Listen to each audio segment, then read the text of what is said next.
Hi there, and welcome to McChat's fan commentary for Daredevil. Yay!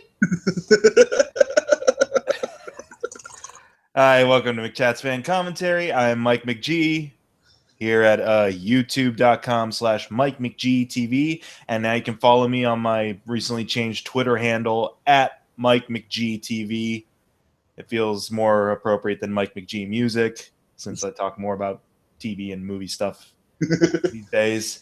And joining me as always for Daredevil commentary, Max Andrews from Three Geeks Podcast. Hello, sir.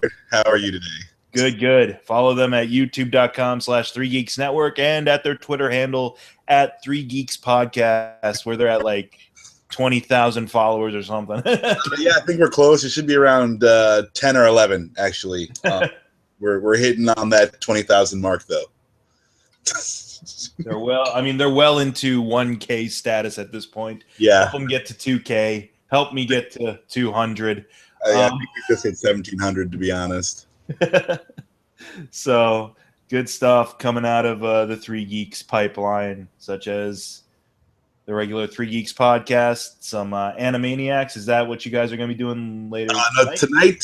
Scott couldn't make it for Animaniacs, so we're going to do It's Me and Dan on a Shaolin sofa. Okay, Shaolin Sofa, yet another one. Sports Nerds, Jason, Dan, and myself do Frady Geeks every once in a while. And lots of variety there, lots of cool stuff to check out, and most definitely a fun time to be had by all. But these are fun too. Getting back to my own site and our stuff here. Here we go, dude. It's the week. It's a Tuesday before the premiere of the new season of Daredevil on Netflix. Oh, man. I'm so excited. And we're in the home stretch here with the first season. We've only got 2 episodes left. And starting with this one, episode 12, The Ones We Leave Behind, which a lot of stuff that we've been foreshadowing and spoiling in future or past commentaries finally comes to pass in a way. And yeah, never threaten Wilson's mom is all I gotta say. You don't even have to. It's not even threaten. It's like don't go talk to her. Yeah, just don't associate with her in any way, shape, or form. You know it's good for you. So, should we just get right into it then? We're gonna talk about the new trailer at all. I mean, it's kind of just a rehashing. They only give you a few new shots, but yeah, sure. We can talk about that. Thanks for reminding me, even though you just literally saw it 30 seconds ago. I did get caught up on the trailers, but this one I like. It gave you everything over the part 1 and part 2. You know, you see Elektra, but you get more shots of that shot where Frank Castle is just covered in blood, like walking. There looks like he's walking through a hospital, like he never left The Walking Dead. Buzzing! You can't protect him, Rick. You can't hear me, but I'm rubbing my head right now. Yes, hopefully there is less head rubbing for Daredevil than Walking Dead. I really like the trailer. It'll show you, like Elektra's back, the Hand is in town, the Yakuza is in town. Stick. Yeah, Stick is in town. So yeah, they're getting more into the mystic stuff of Daredevil, and it's also, when you think about it, this is the remake of the 1980s Daredevil Punisher movie. Yeah, I suppose so. Because it's Punisher v the Yakuza. So I'm super excited. I cannot wait. It's this Friday, right? Yep, this Friday. Yeah, it all hits you on Netflix this Friday. So yeah, that's another 13 hours of my life just accounted for. Mm-hmm. But what do you think? I enjoyed it. Like I said, I had a feeling it was kind of the culmination of, like you said, the part 1 and the part 2 trailers. I had a feeling we were going to get kind of just this combined final glimpse. No Spider-Man though, so boo. Yeah, they did kind of leak that one out with the Civil War. They went a different way, but I feel like Spider-Man would have been real awesome in the Daredevil show, and they still might bring him in. Yeah, you never know. I'd love to see the TV and the movie kind of crossover like that, and Spider-Man's definitely a character you can do it with. Oh yeah, he and Daredevil are like buddies in that sense. And I mean, like, if you look at the comic books, Spider-Man is in everything. Like, he's been an X-Man, he's been an Avenger, he's been, he's just been Spider-Man. So it's now they have a Spider-Verse. So I feel like he is a good bridge character because that's honestly what they use him for in the comic books. Mm-hmm. Well, only time will tell, and budgets and critical reactions. But I'm definitely excited for the new season to start this weekend. I forgot one thing I must go grab. It's terribly important. No problem. So Max goes and grabs something important. A chickpea is neither a chick nor a pea. Discuss amongst yourselves. There you go. There you go. If the tree falls in the woods, does anyone really give a shit? But yeah, so I'm pretty excited about the new season. Can't wait to see what they have in store. It does definitely feel like it's going to be more along the lines of a mystic adventure involving ninjas of some kind. Still very dark, very gritty, very gruesome, but it looks like it's going to be a little bit more out there and less grounded in real crime. Because decapitating people with car doors is so realistic. It probably is. I don't know. Don't do your research and come back and tell us how realistic it is. We don't want to know. But anyways, yeah, feels good to be here in the home stretch with only 2 episodes remaining. 12 and 13.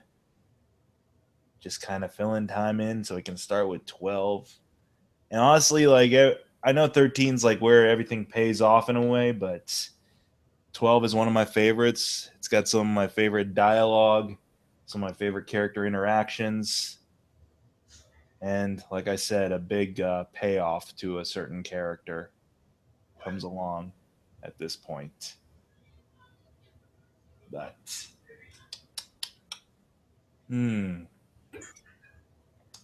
kids, I invite you all now during this time to help yourself to some spirits.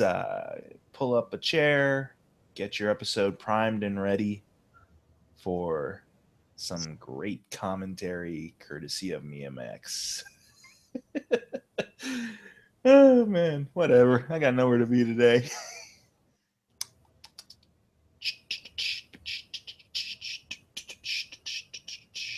And also, while I'm saying this, might as well highly encourage you to tweet at us again at Mike McGTV or at 3 Geeks Podcast. Please tweet at them whenever they have a poll on to see like what movies we should review next over there. I'll probably maybe try to get some polls going on my site. Who knows? But feel free to tweet them at 3 Geeks Podcast again. Check the polls and what have you. And I'm back. Okay, cool. I'm done vamping. I've told these people to go do like 10 different things. It's like go tweet them, go check out the polls they got there, go get yourself a drink, pull up a chair and sit, listen to me rap a little bit, macrame, whatever. How much macrame did you get done? I was able to get about a square corner. All right. So here we go. See, season 1, episode 12, The Ones We Leave Behind, live commentary here. Max, what's the word we're going to be using in lieu of play? 3, 2, 1. What? Today we will say Wesley in honor of the late, great James Wesley. That's right. Okay, so when you hear Max, make sure you have everything synced up to 0. You won't hear audio from us because copyright. But just listen to Max count down 3, 2, 1, Wesley, and we'll be on our way. Press play on Wesley. All right, are we ready? We're going to go 3, 2, 1, Wesley. Netflix. Oh, yeah, sweet, sweet Netflix. Mavril.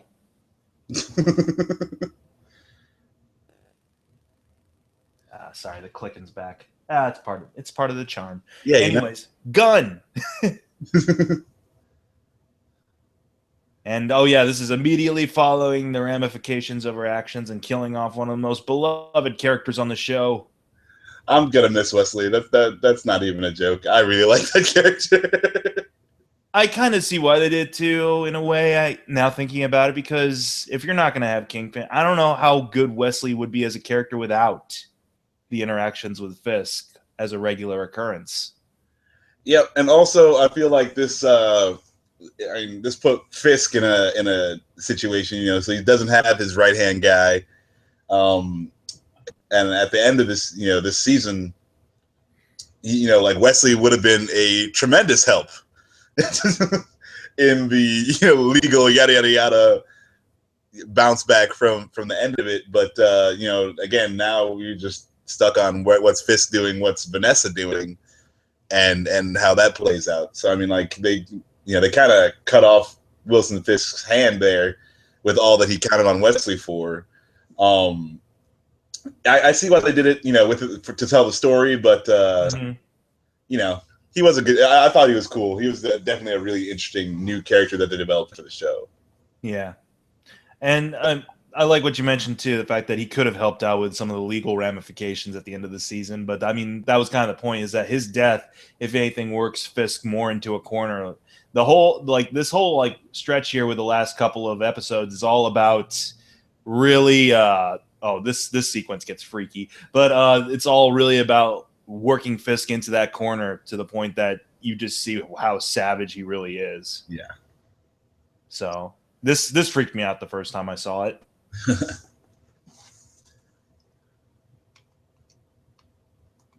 That dream. Okay, I can't sing that. We'll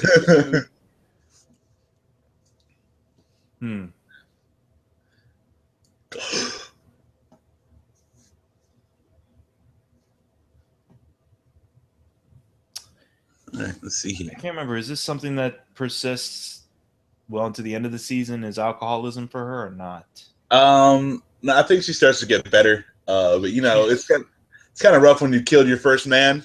I guess.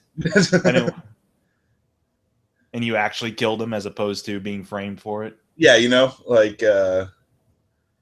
when you do the deed, I think it.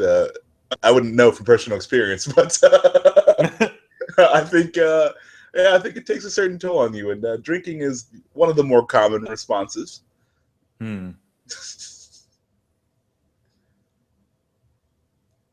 Yeah, so would you rather wake up to find a coworker bleeding in your living room or shoot somebody point blank 6 times? Or option 3, the big fat man just hanging out in your room? Yeah. I'm definitely not choosing creepy fat man in my room. Would you rather? Would I rather not any of that?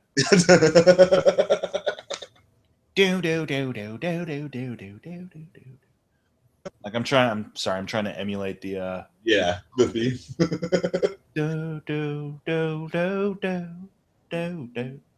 And I'm wondering if they're going to do a different opening sequence. I don't know if I've ever been this excited for an opening sequence before. Yeah, I know. It's like, I mean, it's miles ahead of what Agents of S.H.I.E.L.D. has, where it's just you fly into the Eagle logo and that's it. Mm-hmm. And frankly, yeah, this title sequence has all of our favorite superhero shows beat out with title sequences, because they don't even do title sequences. It's just you see the flash and then it's a flash of lightning. You see the close up of an arrow and then you get to arrow. Here, there's you can tell they put a lot of effort into wanting to stand out. Also, I think with those shows, they're trying to get more actual runtime. Because the more commercials, yeah. They have to deal with commercials and whatnot. So, yeah, I can kind of forgive them for it. But Daredevil, they obviously took the time, did it right. I mean, I really, really enjoy that opening title, sequence. Mm-hmm. I will admit, that's something I do kind of miss from just regular TV is, where's your fan, an opening title sequence of some kind. It doesn't have to be as long as that. It could be just 30 seconds worth. But you used to put a really good spin on what kind of quality you were expecting from the show. Like, yeah, our Ninja Turtles. Why do you think the theme song's so popular? Catchy, but you know what? That opening title sequence sells you on that silly kid show. You've been watching a lot of Ninja Turtles recently? Dude, I have the full series. I revisit it for a laugh here or there because surprisingly, I mean, the comedy still holds up. I mean, yeah, the plots are dumb for the most part, but you know what? The jokes are actually pretty self-deprecating and fourth wall breaking. They were doing Deadpool before Deadpool was. Here we go. Foggy trying to mend fences.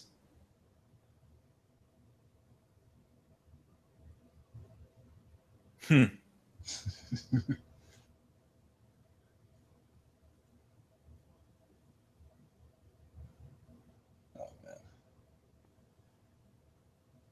So yeah, Foggy's still all weepy and broken up with Matt, right?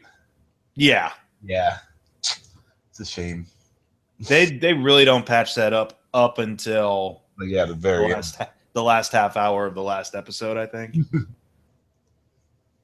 And he's still just kind of bouncing in between Murdoch and Nelson and whatever he's trying to do with that Marcy? girl. Yeah, Marcy from Peanuts.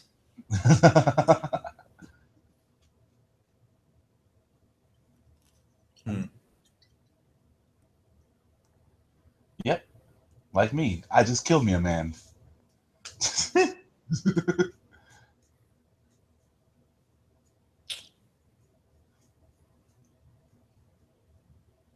But yeah, he's all serious and stuff now. You can tell because he's wearing his dark clothing and jacket. Yeah. But what is he missing, Max? Poor hockey stick, man. Just gets no love. He could have been hanging up right there. Right there. They'll rectify. I mean, hopefully they do rectify it. I'm telling you, if they actually give him a hockey stick at some point in time, that'll just be the greatest thing ever. I will officially have seen it all, and I can retire from the internet commentary business. Because that's a business now. Whatever. I think we missed out by having to cast Stephen Amell as Casey Jones. This could have been a great Casey Jones. Oh man, Fulton Reed is Casey Jones.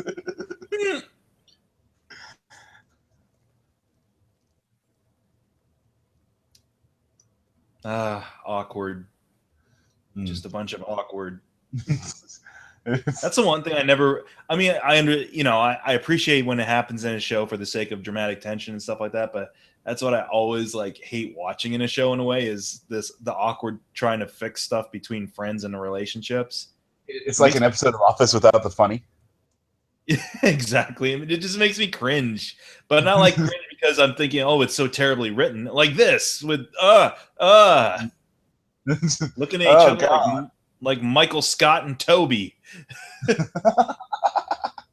I hate so much about the things that you choose to be. I mean, it's well done. I understand why it's there, but it's just a thing for me. It's just like, I can't stand awkward tension between people in shows.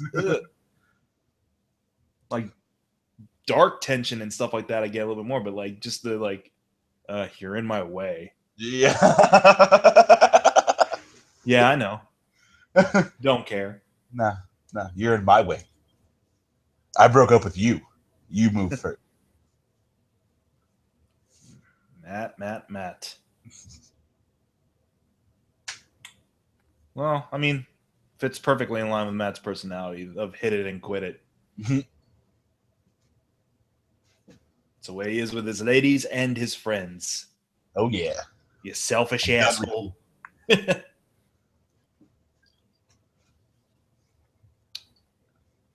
Again, I like that they're picking up on like little plot points from previous episodes. Like nothing really fades away in this series.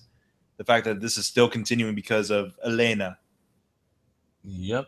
because of just that little old lady. Mrs. Carnitas.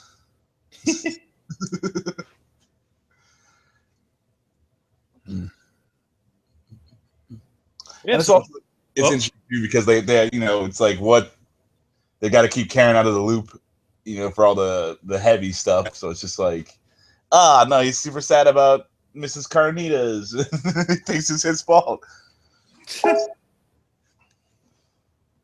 Why am I so popular today? It happens, dude. Uh-oh. Remember, he can tell if you're lying. She doesn't know that. Well, she's being truthful now, I guess. I don't, not quite. Oh, okay. Well, that's kind of true. I guess. See? She's not technically lying. She's just, it's a lie of omission. Yes, she's hiding something. She's not lying. There's a difference. Oh, that's comforting. He uses almost the same phone as me. I use the same phone as a mass murderer. Cool. Well, son. Oh. I did just rewatch Jurassic World last night.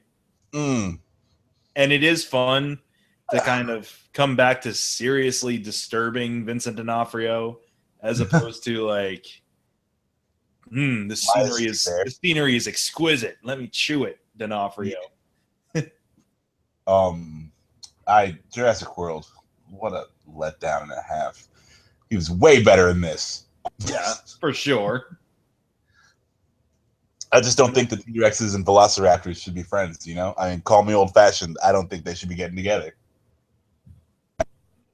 Well, that's an easy fix because in real life, they're all dead, so.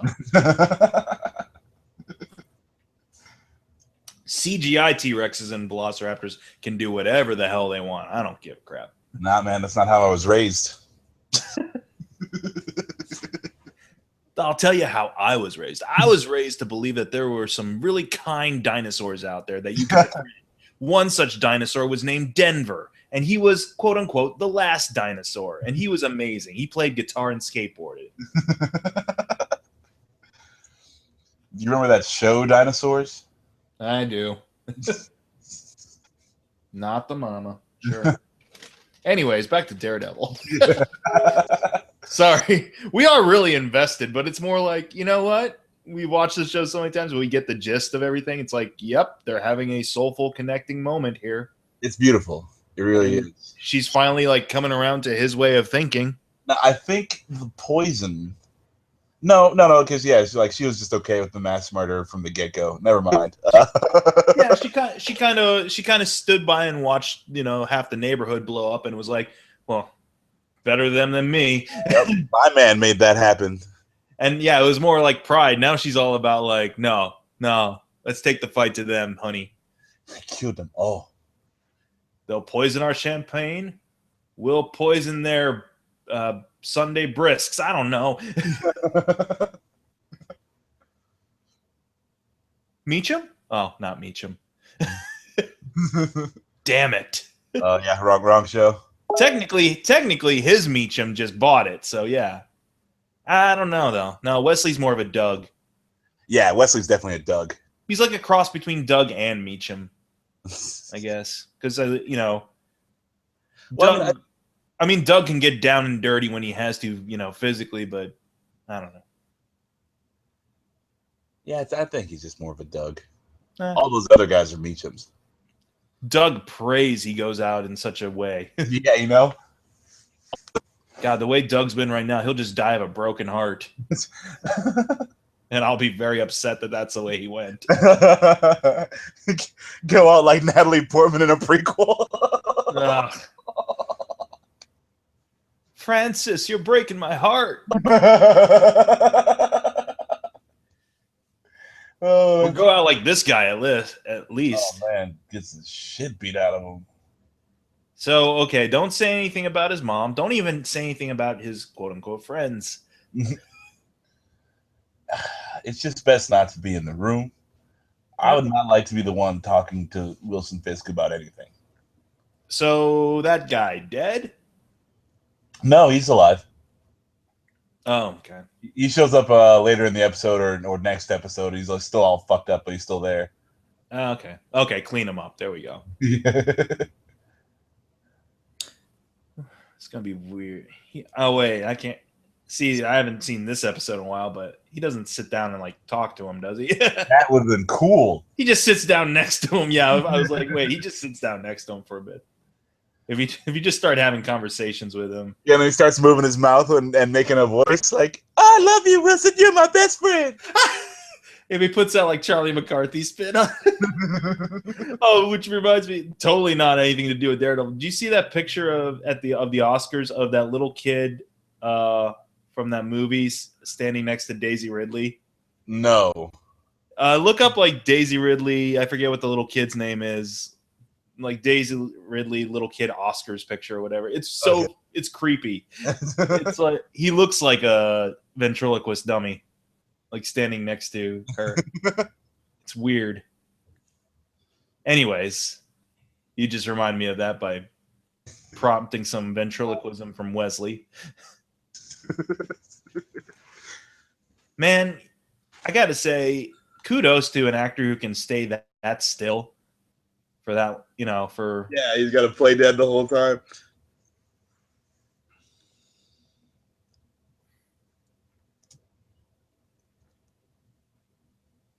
Like, because that's stuff I kind of look out for, too, upon repeat viewings. I'm looking for the rise and fall of his chest. I'm looking to see if he's sneaking quick breaths in somewhere. Yeah, I mean, like right there, it should be pretty easy. You can still breathe as long as you do it shallow. Mm-hmm. But on the front shots, are like this one, you got to hold your breath. No, that's how Godfather of him. Goodness sake. Shut up, people. I'm trying to podcast. It's all good, dude. Kind of having conversation with him. It would have been hilarious if at this point Wesley just faked everyone out. He's like, the phone stopped the bullet or something. He's alive. No, it would have to been some token that Wilson had given him years back to do a quick flashback to him getting like the medal of right-handedness. Yeah. And then they shot that. Number one employee. Yeah. He gets the Bob Award. You are number one. Guy.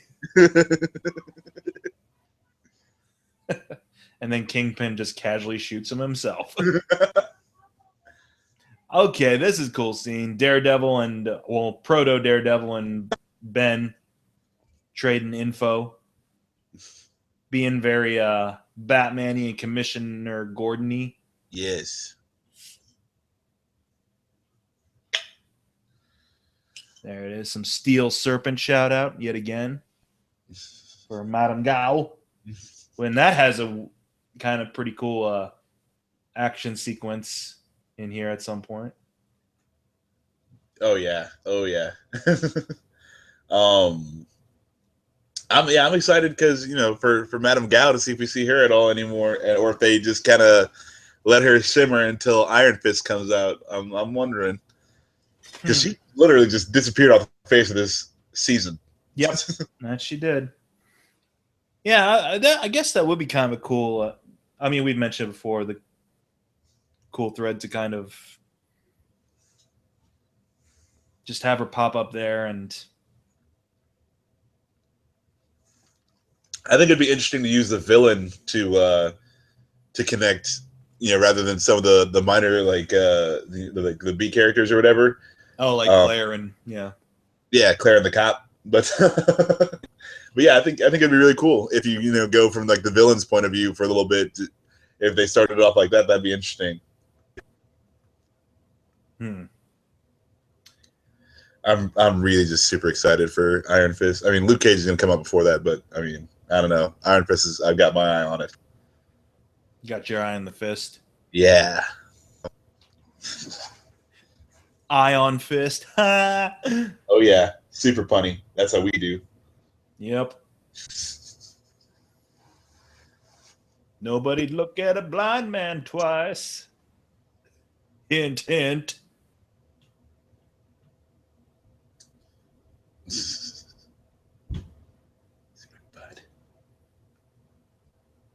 I do kind of like the fact that they gave him plenty of like FaceTime with the actual guy.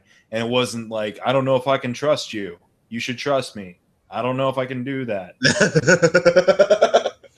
Yes, the writing was much better than that. Yes, thank God. Thank God I didn't write for this series because that's literally the best I came with. Yeah, no, if I was writing for the series, it'd be and then Daredevil punches 17 more dudes in the face. No dialogue. Marcy. She's fetching. Yeah. Josie does not approve, apparently. What if they just turned around and all of a sudden, like season 3 of Daredevil just turns into a sitcom like Cheers? They're all just around the bar. You have all the Hell's Kitchen heroes like come in every once in a while, and they enter to like audience applause and everything. Daredevil just takes off his helmet and is like, "Oh my god, rough day at the office." Yeah, well, Daredevil's clearly Sam. I mean, Karen or Elektra could be his Diane. Yeah. Was there a black guy on Cheers? No. No, I don't believe so. Not a regular black guy. Yeah. What's Luke Cage gonna do? Well, I mean, he could fill in a role. He could be the Norm. Yeah. They walk in, they'd be like, Cage. And I guess Jessica could be Rhea Perlman's character, I guess, maybe. I don't know. Just spitballing here, Marvel. Just again, out there. Send me a tweet if you approve of any of his ideas or want me to cease and desist.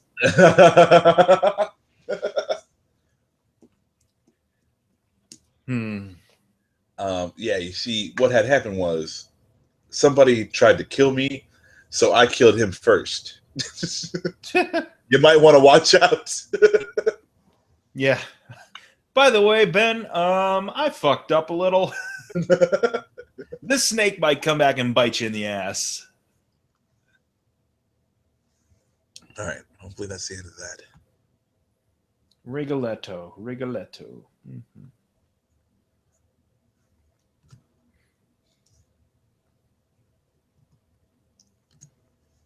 I don't know if it's the excitement for the new season or literally because we come down to the last 2 episodes, we've run out of stuff to talk about when people are just talking.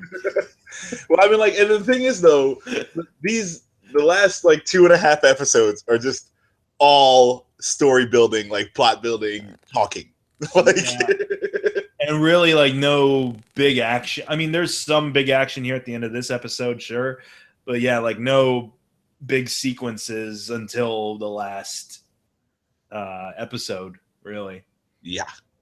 That's when things get very very fugitive assault on precinct 13-ish almost.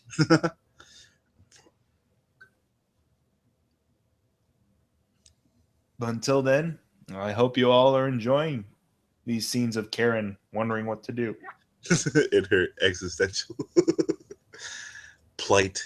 I'm trying to find this picture you're talking about. I don't see it. You're still looking for the picture? Well, I mean, I had stopped looking to talk to you for a while, but now I'll find it and I'll send it to you.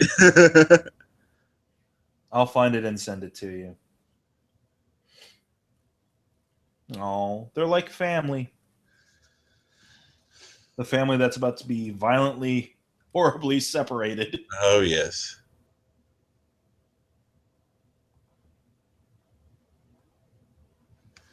Nothing like a little violence and personal pain to bring people together. You know. Yeah.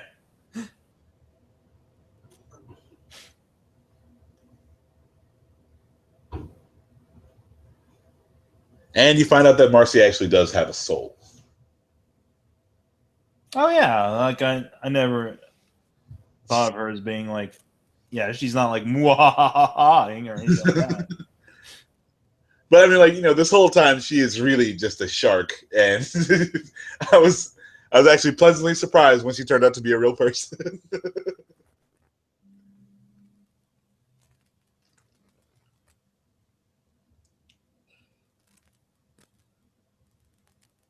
And yeah, she ends up. I mean, like I said, kind of her switching of sides, as it were, really turns the tide in their favor. Yes.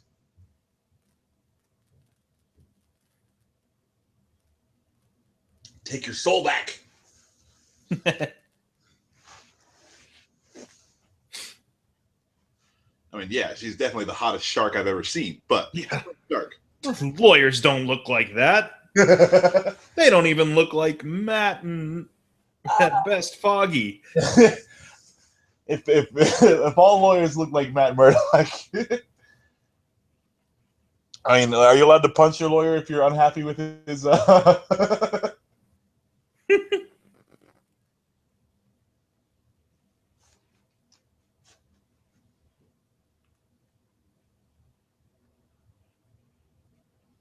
There it is. You found it? Yep. Oh, the picture? No, I was just talking about the cane tapping. Oh, okay. Sorry, we're on several different wavelengths right now. Oh yeah, he's looking for the the drug mules essentially.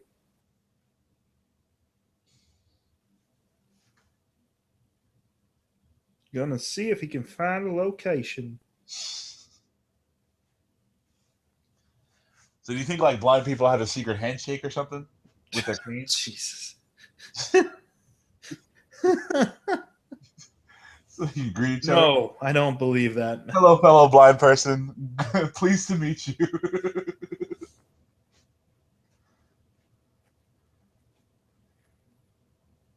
There, I just sent it to you. All right. And there it is. I love technology. Anyways, acrobatics as Max checks that out. As Max checks out the picture, Matt checks out the Silver Serpent operation. Yeah, that is a little awkward. Yeah, doesn't he look like a ventriloquist dummy? Yeah. He doesn't look like a real person. Yeah, he or he's like a wax figure or something. Yeah. Weird. Anyway. Sorry, I wasn't gonna be happy until you saw that. until you had that in your memory banks. But what gets me is he's parkouring all over the city, right? And it's like wet in places, but his suit is remarkably still clean. Well, he's parkouring all over the places in really nice shoes, I might add. That too. It's wet, and that he doesn't like just bite it on one of these leaps. I know he's well balanced and stuff, but and that was wholly unnecessary. He's not perfect. The little extra, I think he threw a little extra flip there. Like, who's watching, bro? You don't need to do that. I mentioned this before in my Human Tornado review with Dan. Is that why do characters do extra superfluous stuff? That's a little something for them. It's not for any functional purpose. It'll make him feel better. Yeah. Yeah, like that, like the tuck and roll he did. It's like, yeah, not really needed, but you know what? He feels confident in knowing that he can do it. I feel like there's always an occasion for a Kirk shoulder roll. Meanwhile, Matt was supposed to have shown up in court 5 minutes ago.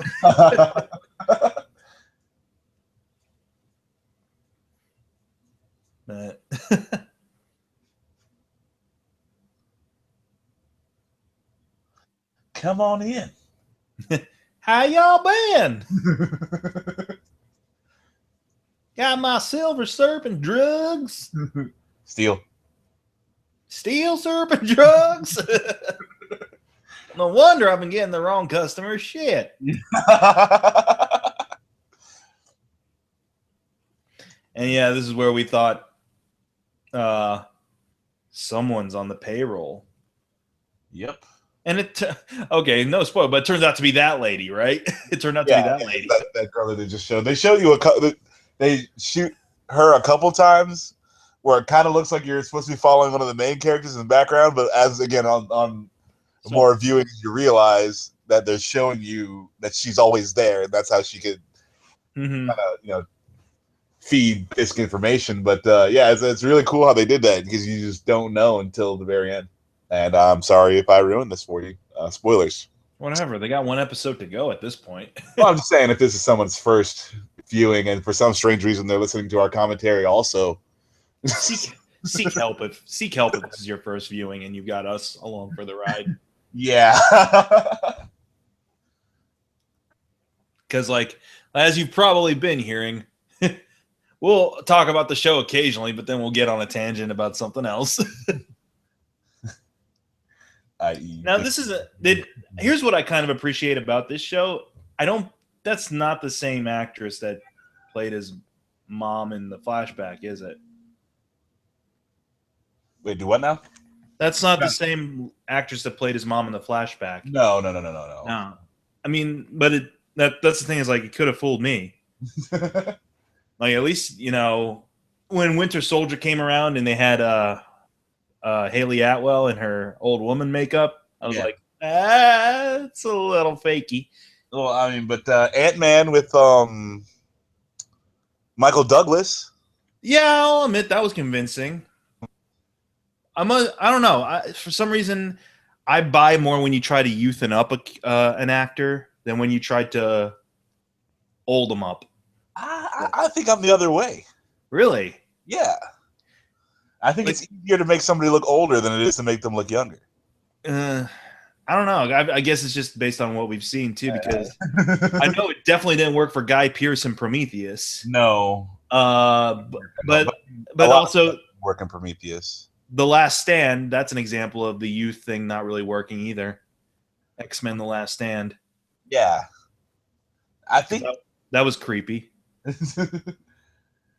Yeah, I think when you try to make somebody younger or take like Philip Seymour Hoffman, in the Hunger Games movie where they had to kind of like put him in there and he was dead, I feel like that's the same deal. Mm-hmm.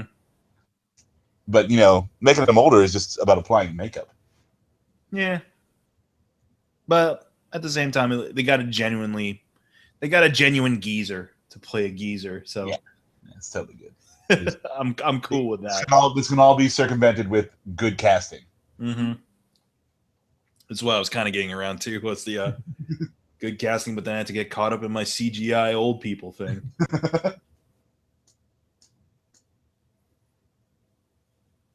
You think it'll ever get to the point that everything will be CGI on a person's face? Like this guy, his beard will be completely computer generated at some point.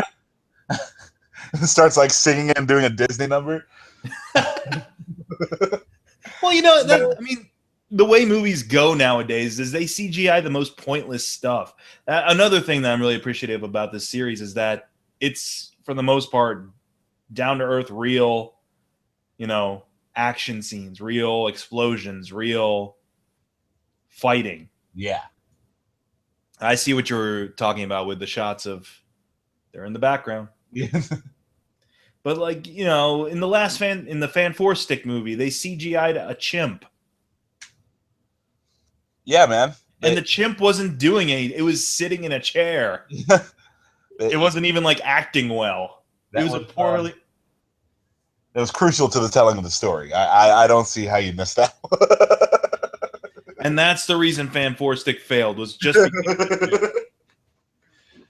because nobody understands the chimp. It was a cornerstone of the whole movie, and but it's not Fan Four Stick's fault. It's everyone else's fault. I couldn't buy that human beings would want to go to that Planet X place if not even a real chimp could be sent there. because that was the fakest looking, worst acted chimp I've ever seen. Yeah, It's not like Andy Serkis's chimp. they really should have got Andy Serkis. If you're gonna CG anything, you should probably just get Andy Serkis. Andy Serkis is gonna play every CG thing, whether it's animal, vegetable, or mineral. Madame Gao walking happily about her drug warehouse, seeing all the happy workers. I don't know why, but whenever I see her walking through the lab like this, I hear that song from Lady and the Tramp. We are science. Oh God, dude. It's horrible. I know. I can't help it. Don't blame me. Blame Disney. Curse you, Disney, and your inherent racism. Yeah, they instilled that stuff into us at a very early age. Ridiculous. I don't know why. It is. It was honestly just the first thing that came to my head. I'm not going to be able to watch this without hearing it. Thank you. Exactly. You know, it would have been kind of funny if Matt infiltrated the place as himself. Yeah, it just started working. Yeah, except he had to really Mickey Rooney the hell out of himself. Like Breakfast at Tiffany. Yeah, he's like, oh, thank you very much. Oh, thank all. We're going down a bad path here. Pretty sure we've just offended half the people. Ever. No. not only everyone in the shot, but but yeah, I don't know. I mean, we've talked about how awesome this serious show is. I'm just thinking of ways we can silly it up now. Throw a little comedy in there, lighten the mood. So how do these guys get eyes? Those effects, man. The blinding effects, like, it's creepy. Yeah, because it looks like they were burned or something. You know, like, I mean, that's what it is. I mean, I don't think. Yeah, I have a feeling none of these people were naturally born blind. Oh yeah, and it's like, Like, have you seen Slumdog Millionaire? Yep. That's what they did to kids and shit in Slumdog Millionaire. Was they blinding kids by putting like hot spoons in their eye sockets or whatever? Oh man, it's like, yeah, like this isn't a happy place. What are you talking about? The freaking employee satisfaction has been up like 15% this quarter. You do realize it's up 15% because those who were dissenters were killed, right? Let's not get into the the details. We can just look at the numbers and show that we are having a positive result on. I mean, this place has to be fun. This place has to be a fun place to work. They got We Are Siamese playing in the background. You think they have a foosball table in the break room? I would love to see the scorecard on that thing. Okay, so who have I offended so far? The Chinese, blind people in general. Yep. We should get a blind person on there and see if there's a blind person handshake. Maybe for episode 13 commentary. That'll happen in the next 20 minutes or so. I mean, lesser miracles have happened. We're horrible people. Just go to a blind person off the street and be like, we are horrible people. I'm going to stop saying so much of this. I got to start saying stuff about the actual show now because my mind goes to dark places if I let it wander. Was that this guy he fucked up earlier? Yep, that was the guy. Okay. Well, he looks fine. Yeah. He's just, he definitely looks better than Madame Gao's employees. Yeah, that's true. He's just a little roughed up around the facial area. This is where he finds out about Mommy Dearest.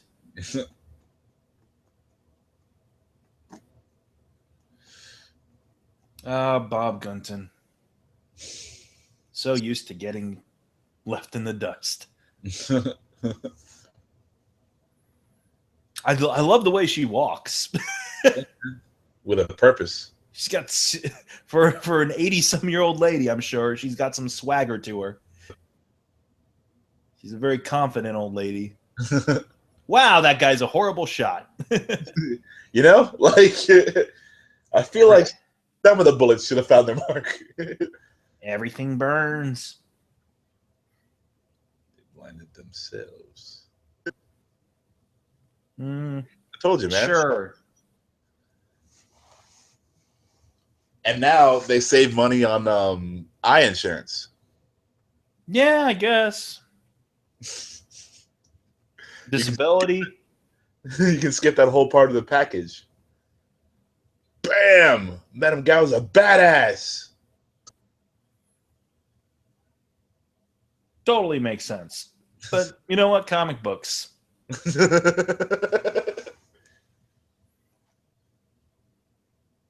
It's like she had an iron fist. Wink. God, my kidney hurts.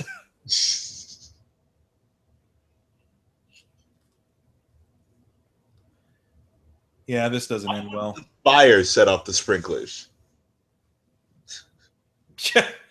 Yeah, you think that would already be going?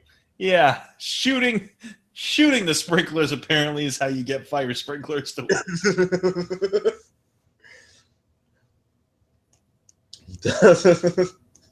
Seems to me like this is a fundamental flaw in sprinkler technology. What if you don't have a semi-automatic weapon?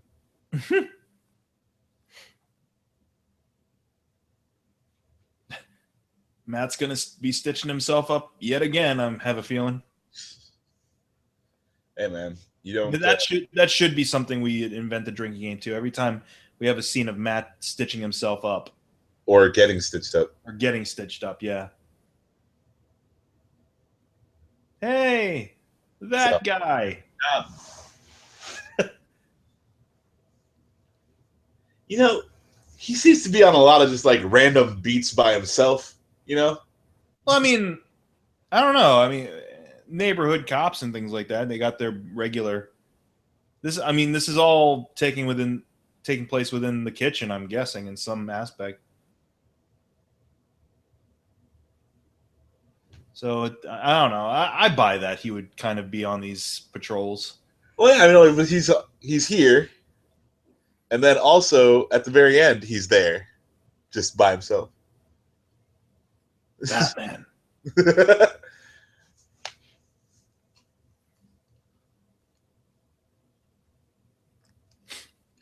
Yeah. Lovely view. Yeah, I do love these skyline views they got in this show.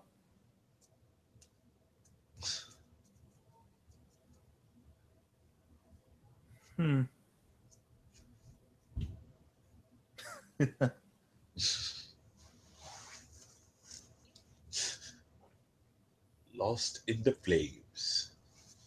Poor heroine never stood a chance.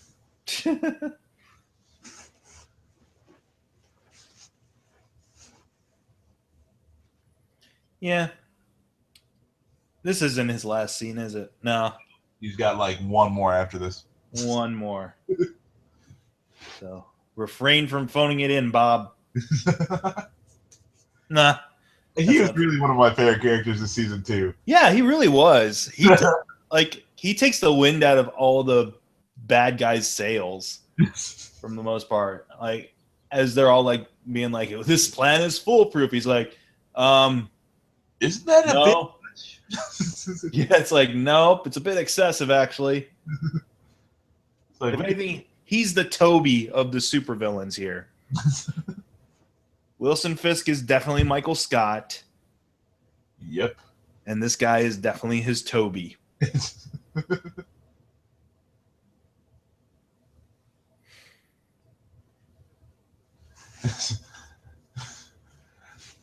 She came by, said some shit that sounded like it came off a fortune cookie, and then left.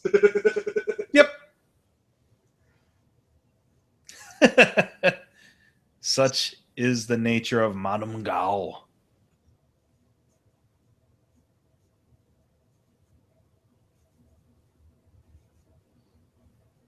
So, I mean, what is her like place of origin? Well, okay, if she's Crane Mother, then she was born in the mystical land of Kunlun, which is like a Tibetan sort of deal. But you have to like go into the mountain and get lost in a blizzard and yada yada yada to find it. Okay, I can buy that. I don't know, I mean, if Iron Fist is going to be bringing in all this crazy bullshit, sure, I'll Yeah, buy that she's from a Tibetan Shangri-La. and I'm not sure if the Doctor Strange movie is going to drop before they get Iron Fist done. But if they do, then conceivably they could have them kind of go to the same place. They could, because Doctor Strange also takes, he trips to see the Ancient One, Mm-hmm. in a hidden Tibetan monastery somewhere. Fucking. Well, you know who's playing the Ancient One, right? Is that Tilda Swinton? Yeah, Yeah, I'm looking forward to that. should be good. I mean, come on, Benedict Cumberbatch and Tilda Swinton, and then you have Cheatwell as Geofor. Sorry, Chiwetel as Geofor and Mads Mikkelsen. Mads Mikkelsen. Yeah, give me a break, dude. I'm 100% down. That movie is gonna be sick. I think that's the most like heavy, like solid actors they've had in a in a Marvel movie to date. Mm-hmm. And again, playing to the fact that Marvel is doing all this different genre style stuff with its characters. Like this is straight up Death Wish type stuff taking place in Daredevil almost. It's definitely gonna go the Death Wish route with Punisher. Yeah. And in Doctor Strange, you can have the trippy, not even cosmic, but like spiritual journeys. Yeah. Yep. So I'm kind of interested to see how they tell that story. I think the Marvel movies benefit when they, because like in Captain America 2, that was definitely a spy movie. What was like when they have a certain goal in mind, Ant-Man heist movie, like when they have that certain kind of goal in mind, they do a lot better, I think. Mm-hmm. Which is why I'm hoping, I mean, Jessica Jones was definitely in a different vein than Daredevil. It was dark. Like NYPD Blue kind of. Yeah, it was dark, but yeah, like you said, it's got that NYPD Blue, homicide, life on the street type of vibe to it. And I'm hoping Luke Cage is a different style completely. Like if they, I'm kind of secretly hoping they go the Dolomite route with Luke Cage. It's a straight up blaxploitation. I would be down for that. I'd be down for that. Yeah, or like, like Shaft almost. Yeah, totally. And yeah, I'd like to see how. If Iron Fist can tap into some of the, like you said, the Hong Kong Shaolin type stuff. Yeah, with as much with as much kung fu as they had in Daredevil, Iron Fist is gonna be on the next level. And it's gonna be more about the fighting and stuff like that. So yeah, it'll be more like your old school Jet Li kung fu movies, hopefully. Mm-hmm. And that's what I'm down to see. I'm down to see 13 hours of just straight up badass kung fu. But yeah, when they pick, they pick the theme that they want before. It's not just like we're telling a Daredevil story, or we're telling a whatever story. Like we want it to be something else that just happens to have these superheroes in it. Mm-hmm. Then I think they do a lot better. Yeah. And so what I just learned from this scene is if you're on the phone and you're walking to your car, you're probably gonna die. Yeah. Don't. And just stay off the phone, walk to the car, then use the phone when you're inside. Don't use the phone while you're on the way to the car. It's like Scream or something. Yeah. Everyone using the phone dies. That's not the way it's supposed to happen. You're going against the rules. You're breaking the rules. Something else you see in the recent Daredevil trailer is a little more Karen and Matt flirtation stuff. Yeah, man. I'm telling you, the love triangle is definitely going down. He's like collecting rain or sweat off of her arm, which is weird. Hey, man. That's how he gets down. He likes You like shoulder sweat, like what can... Well, I mean, I guess you like the texture and so forth. Again, I'm gonna bring this movie up one last time here. They did that in the 2003 movie. Oh God, we just got one more episode to mention that, and then you quit in cold turkey. Oh, okay, no problem. Because as soon as season 2 starts, I'm gonna be full into Thomas Jane stuff. Oh yeah, here we go. That was oh God, oh God, such a terrible movie. Now, if we look back at the Travolta Punisher, we'll see that yada yada yada. Clearly, this is supposed to parallel the time that Punisher tortured somebody with a popsicle. Oh man, all right, that movie was, oh God, wow, what a terrible movie. Yeah, well. Anyways, back to this depressing stuff.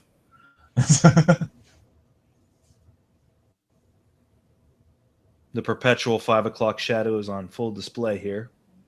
And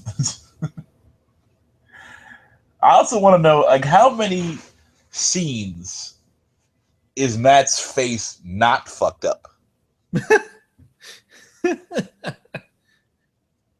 That's a drinking game in and of itself. Yeah, if Matt shows up without a bruise or a cut on his face. Yeah, it has to be the opposite. Like if it's just like, oh, he looks perfect, then we got to take a drink. Right. Yeah.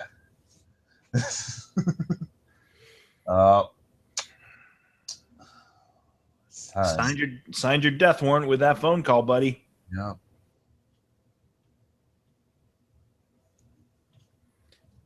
And it took me a while to even be like, oh, nice little nostalgia thing there. Poor Ben.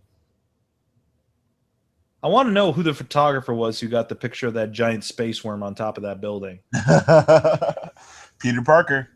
I guess it must have been, even though he would have only been like apparently 7 or 8 at the time. Hey, man. I mean, he probably took it with his phone. I guess, yeah. But yeah, it was fun knowing you, Bondi. Man, this guy was such a good Ben Urich too. I don't know. I'm sad. Way better than Joey Pants. I'm Ben Urich. Hey, Joey Pants is an excellent actor. You leave him out of this, sir. Oh, I like Joey Pants. That's don't get me wrong. A few bad decisions. Ben Affleck talked to him in a crappy movie. Yeah, I like Joey Pants. Don't get me wrong. He plays a way better pimp for Rebecca De Mornay than he does Ben Urich, though. But no, yeah, Bondi was like the perfect choice for Ben Urich for this show. Really good. And I don't know. I mean, the way these shows go, you could always bring him back like via flashback or something. Yeah, but like I don't know, when you see people and they're like already gone and then just bring them back for whatever, it's still not the same, because that at the end of the day they're gone. And yeah, I would just like to see them, like him go through the finding out who Daredevil is, That, like we were mentioning this before in one of the previous commentaries, that was kind of the missed opportunity with the character was. At least we got a sense of like the camaraderie there and the dynamic that they would have had if they'd allowed the relationship to progress further. But yeah, kind of there was a missed opportunity in letting Ben unravel that mystery as well. But I mean, he fulfilled his role. Yeah. This story. Yeah. I mean, and there's honestly not much you can do with the character Ben Urich, so I don't lament the loss of Ben Urich so much. I think some people were off put by that, but no, it was just like he's a really good. Bondi did a great job. He's solid Ben Urich, and you want to see more. It was better for the storytelling that he's not in it anymore, but such is the case, I guess. And I'm sad. Sorry, go ahead. I'm just sad to say that it took me a second or third viewing of this episode to get the how the episode bookends with Wilson Fisk visiting someone in their apartment. For some reason, that took forever for me. I'm like, oh, this is kind of like how it started. I'm like, I get it now. Whoa. It happened in her dreams, but it's happening in real life. Yep. Yeah. I don't know. The opening of the next episode kills me every time, though. Like that, like I genuinely get misty-eyed at the opening of the next episode. I've had a couple of beers. I might get misty-eyed. If I start blubbering like Kevin Smith, yeah, you gotta film it and put it on the internet. I'll film it. You'll hear me at the other end going, "Oh, fuck, man, man." Now that's what I'm curious about. I wonder if Kevin Smith will ever talk about like if he ever started blubbering at this show. Because the way he cries about the Flash all the time, like man, there's got to be points in this show that he was just like, "Oh yeah, dude. I mean, come on, like they don't pull any punches in this show. You know, like the Flash has got to worry about kids watching and stuff. You know, yeah." I love that throughout this whole thing, D'Onofrio just keeps it at one even pitch until he explodes. Until you bring up Mommy. Or Vanessa. Yeah. Or Wesley. So 3 hot button topics that you want to avoid conversation with Fisk.